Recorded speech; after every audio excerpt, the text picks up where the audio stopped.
Hola chicos, ¿cómo están? Yo soy Ceci Guevara y en esta ocasión vamos a contarles dos cuentos.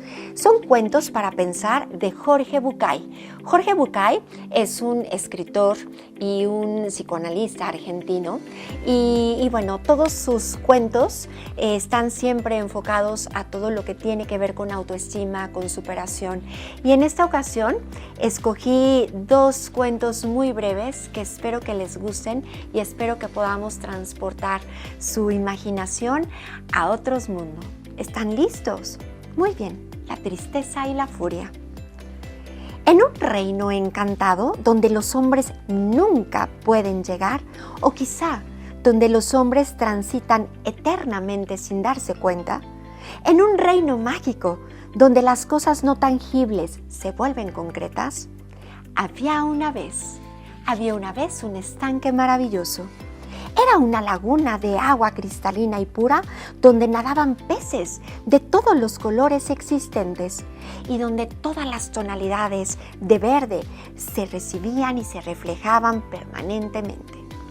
Hasta ese estanque mágico y transparente se acercaron a bañarse, haciéndose mutua compañía, la tristeza y la furia. Las dos se quitaron sus vestimentas y desnudas las dos entraron en el estanque. La furia, apurada, como siempre está la furia, urgida, como siempre está la furia, sin saber por qué, se bañó rápidamente y más rápidamente aún salió del agua. Pero la furia es ciega, o por lo menos no distingue claramente la realidad. Así que, apurada, se puso al salir la primer ropa que encontró. Y sucedió que esa ropa no era la suya, sino la de la tristeza. Y así, vestida de tristeza, la furia se fue.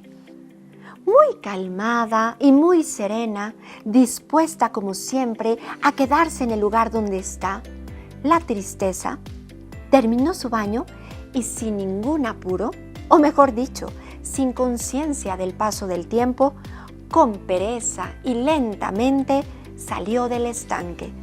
En la orilla se encontró con que su ropa ya no estaba. Como todos sabemos, si hay algo que a la tristeza no le gusta, es quedar al desnudo. Así que se pasó la única ropa que había junto al estanque, la ropa de la furia. Cuentan que desde entonces muchas veces uno se encuentra con la furia, cruel, ciega, terrible y enfadada.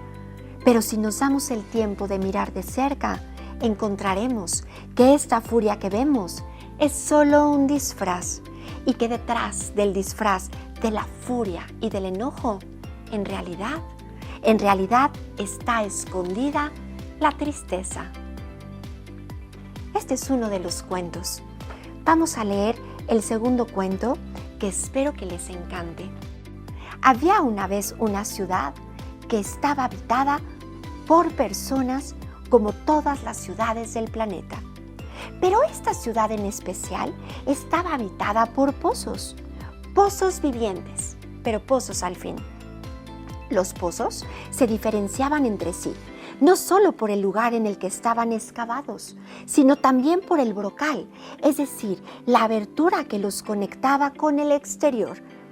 Había pozos pudientes y ostentosos con brocales de mármol y metales preciosos. Pozos humildes, hechos de ladrillo y de madera. Algunos otros eran más pobres, simples agujeros pelados que se abrían entre la tierra. La comunicación entre los habitantes de la ciudad era de brocal a brocal y las noticias cundían rápidamente de punta a punta del poblado. Un día llegó a la ciudad una moda que seguramente había nacido en algún pueblito humano.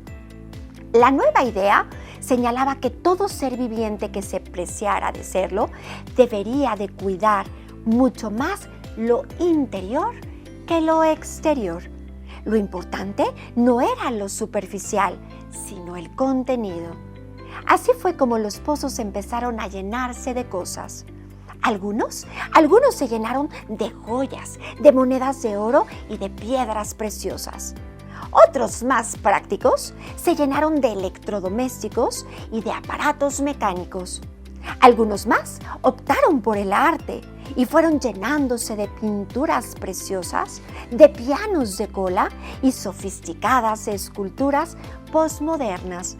Finalmente, los intelectuales se llenaron de libros, se llenaron de manifiestos ideológicos y de revistas especializadas. Pasó el tiempo. La mayoría de los pozos se llenaron a tal punto que ya no pudieron incorporar más. Los pozos no eran todos iguales, así que, si bien algunos se conformaron, hubo otros tantos que pensaron que debían de hacer algo para seguir metiendo cosas en su interior.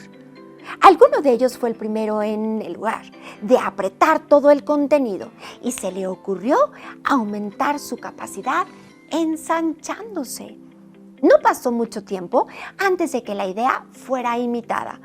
Todos los pozos entonces gastaban y eran grandes cantidades de energía en ensancharse para poder hacer más espacio en su interior. Un pozo pequeño y vivaracho, alejado del centro y del pueblo de la ciudad, empezó a ver a sus camaradas ensanchándose y ensanchándose desmedidamente. Él pensó que si seguían hinchándose de tal manera, pronto se confundirían los bordes y cada uno perdería su identidad. Quizá a partir de esta idea se le ocurrió que otra manera de aumentar su capacidad era crecer, pero no a lo ancho, sino hacia lo profundo, hacerse más hondo en lugar de más ancho. Pronto se dio cuenta de que todo lo que tenía dentro de él le imposibilitaba la tarea de profundizar. Si quería ser más profundo, debía de vaciarse de todo lo demás. Al principio tuvo mucho miedo al vacío, pero luego, cuando vio que no había otra posibilidad, lo hizo. Vacío de posesiones, el pozo empezó a volverse profundo y profundo, mientras los demás se apoderaban de las cosas de las que él se había deshecho. Un día, sorpresivamente, el pozo que crecía hacia adentro tuvo una sorpresa. Pues, ¿sabes? Adentro, muy adentro y muy en el fondo, encontró agua. Nunca antes otro pozo había encontrado agua. El pozo superó la sorpresa y empezó a jugar con el agua del fondo, humedeciendo las paredes, salpicando los bordes y, por último, sacando agua. La ciudad nunca había sido regada más que por la lluvia, que de hecho ya era bastante escasa. Así que la tierra alrededor del pozo, revitalizada por el agua, empezó a despertar. Las semillas de sus entrañas brotaron en pasto, en tréboles, en flores y en tronquitos endebles que se volvieron árboles después. La vida explotó en colores alrededor del alejado pozo al que empezaron a llamar el vergel. Todos le preguntaron cómo había conseguido el milagro. No, ningún milagro, contestaba el vergel. Hay que buscar en el interior, hacia lo profundo. Muchos quisieron seguir el ejemplo del vergel, pero descartaron la idea cuando se dieron cuenta de que para ir más profundo debían de vaciarse.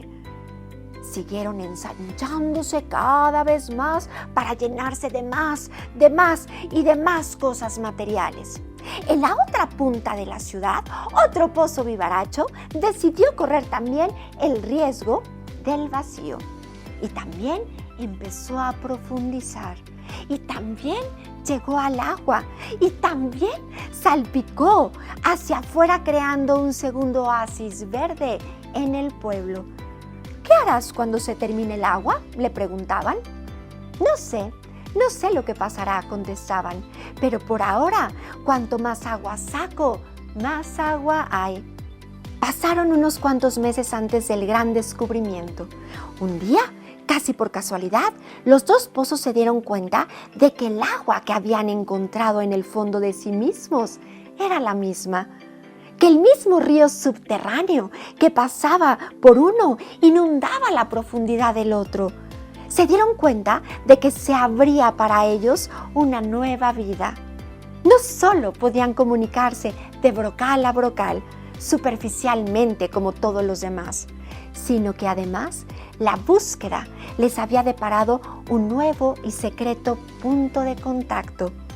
La comunicación profunda entre ellos, que solo se consigue entre sí, aquellos que tienen el valor de vaciarse de contenidos y buscar en lo profundo de su ser lo que tienen para dar. Y colorín colorado, que este cuento que nos hace siempre pensar se ha acabado.